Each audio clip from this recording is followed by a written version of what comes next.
Shalom అలేకిం, షాలోమ్ అలేకిం, షాలోమ్ అలేకిం.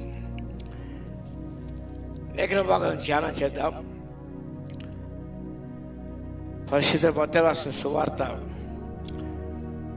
7వ అధ్యాయము మొదటి 5 వచనాల సారాంశాన్ని మనం జ్ఞాపకం చేసుకుందాం. The Gospel according to Matthew chapter 7 verses 1 to 5. The error of judgment. The error of judgment. ఈ చిన్న అంశం చాలా పెద్ద అంశం, కానీ the error of judgment. We are too quick in judging other people. ఇతరులు మనం తీర్పు తీయడానికి ఎల్లప్పుడూ కూడా చాలా ఆతృతగా ఉంటాం. మనం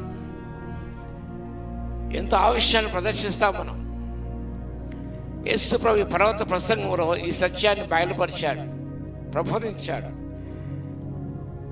మీరు తీర్పు తీర్చకూడదు, అప్పుడు మిమ్మల్ని గురించి తీర్పు తీర్చబడదు. నీ సహోదరులు నలుసు తీయడానికి ప్రయత్నం చేస్తున్నావు, నీ కంటిలో దూలం ఉండగా నీ సహోదరి కంటిలో నీ నలుసు తీసివేయడానికి ఎలా ప్రయత్నం చేస్తావు? మొదట నీ కంటిలో దూలం తొలగించుకో, అప్పుడు నీ సహోదరుని దగ్గర కంటిలో ఉన్న నలుసు నీకు తేడాగా కనిపిస్తుంది. చాలా మనం ఈజీగా చేస్తుంటాం, ఈజీగా జడ్జ్ చేస్తాం. మనం we never know the whole facts with the whole person. ఆ వ్యక్తి యొక్క విషయాలు సంపూర్ణంగా తెలియదు. You don't know the facts of the whole life of that person.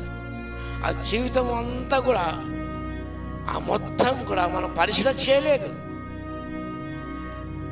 అందరూ నిజాలు ఏంటో మనకు తెలియదు. తెలియకుండానే మనం పరిశీలన చేయకుండానే మనం వెంటనే జడ్జ్ చేసేస్తాం, మనం తీర్పు తీర్చేస్తాం. మనం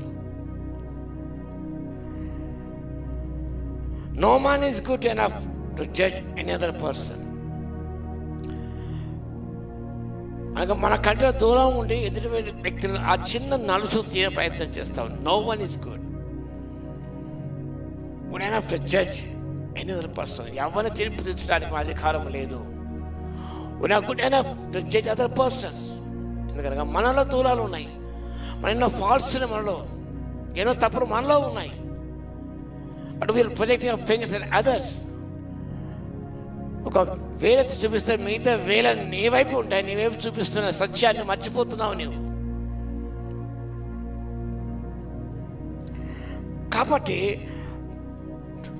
మనం మన జీవిత పొరపాటు మనం గ్రహించుకోవాలి.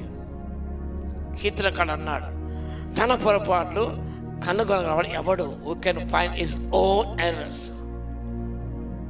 Trying to find errors with other person. Who can find his own errors. తన పొరపాట్లు ఎవడు కనుగొనగలడు? తన పొరపాటు కనుగొని సరిదిద్దుకొని ముందుకు సాగిపోవడం ఎంతో ధన్యత పొందగలుగుతాడు. తీర్పులకు రాడు, మరణము దాటి జీవనం ప్రవేశిస్తాడు. అప్పుడు తీర్చనేది దేవుని యొక్క పని.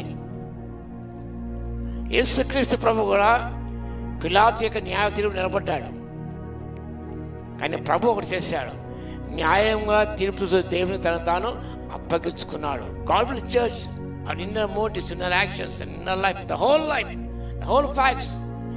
You will see him will judge because he is a righteous judge. ఆయన నీతిగల న్యాయాధిపతి, ఆయన వాక్యం నిలుచున్నాడు. మరి జాగ్రత్త పడతాం. Let's find our own errors to leave the faults of others to God. ఇతర పొరపాటు దేవునికి వదిలేద్దాం మనం. అది ప్రభు చెప్పుకో సందేశం. అది నాకు వదిలేదు. I will see, I will look after who will judge. వారి మీద నీ సహోదరుని తీర్పరిగా నియమించానా, అధికారిగా నియమించానా? లేదే. It is not your role to judge. Your role is to serve, to examine your own life in the light of the word of God. Who are to judge another person? That woman, that boy, that girl, that man, that woman. Who are you to judge? మనం న్యాయం తీర్చే ఆ స్థితిలో మనం లేము. We are not good enough. కాబట్టి జ్ఞాపకం చేసుకుందాం. ఎవరి త్వరగా తీర్పు తీర్చకూడదు. ఇలాని మన అంటే ఒక ముద్ర వేయకూడదు. అది మన పని కాదు, అది దేవునికి అప్పచెప్పుకోవాలి. కాబట్టి ఈ సత్యాన్ని జ్ఞాపకం చేసుకుంటూ ఈ యొక్క పొరపాటు పడిపోకుండా, ఎర్రర్ ఆఫ్ జడ్జిమెంట్, ఆ యొక్క పాపంలో పడిపోకుండా, do not judge others with your limited knowledge. నువ్వు అదే శిక్షా విధిలో ఉన్నావు, దేవునికి భయపడవా? ఆ సత్యాన్ని జ్ఞాపకం చేసుకొని మనమందరం కూడా తీర్పు తీర్చకుండా, తీర్పులకు రాకుండా ప్రభుత్వ జీవనం పొందడానికి పరిశుద్ధాత్మ దేవుడు సహాయమెండుగా దయచునుగాక. ఆమేన్. ప్రార్థన చేద్దాం. మా గణ మహోన్నత యేసయ్య, మీకు స్తుతి స్తోత్రం నాయన. తీర్పు తీర్చకూడదు, మీకు తీర్పు తీర్చబడదని సెలవిచ్చారు. మాకంటే దూలాలుండగా ఎదుటి వ్యక్తిని నలుసు తీయడానికి ప్రయత్నం చేస్తున్నాం నాయన. మమ్మల్ని తీర్పుగా నియమించలేదు మా తండ్రి, మీకు స్తోత్రాలు చెల్లిస్తున్నాం. ఈ పొరపాటులో పడిపోకుండా, ఈ పాపంలో పడిపోకుండా మమ్మను ఆపవలసిగా, బలపరచవలసిగా, స్థిరపరచవలసిగా విజ్ఞాపన చేస్తున్నాం.